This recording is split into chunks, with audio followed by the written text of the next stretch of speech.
அன்புள்ள நண்பர்களுக்கு வணக்கம். நான் உங்கள் சோழ நாட்டான். இப்போ நீங்கள் பார்த்துக்கிட்டு இருக்கிற இந்த மூலிகையை வந்து பார்த்திங்கனாக்கும் செந்தட்டின்னு சொல்லுவாங்க. இந்த செந்தட்டி மூலிகையும் வந்து பார்த்திங்கன்னா குளம் வற்றுனதுக்கு அப்புறமாவும் முளைக்கும்.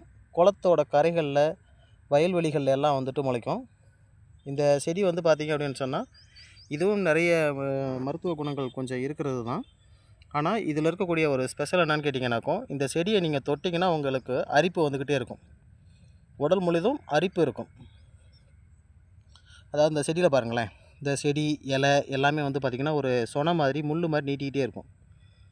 இந்த முள் வந்து பார்த்திங்க அப்படின்னு சொன்னாக்கும் நம்ம உடம்புல குத்துச்சுன்னா இந்த செடியில் இருக்கக்கூடிய ஒரு சில வேதிப்பொருட்கள் வந்து நம்ம உடம்புல பட்டு உடம்பு முழுக்க அரிப்பை ஏற்படுத்தும். அதனால் இந்த தாவரம் பார்த்திங்க அப்படின்னு சொன்னால், இல்லை இந்த தாவரத்துக்கு பக்கத்தில் நீங்கள் போனீங்கன்னா இதை தொடாமல் தவிர்க்கிறது ரொம்ப நல்லது.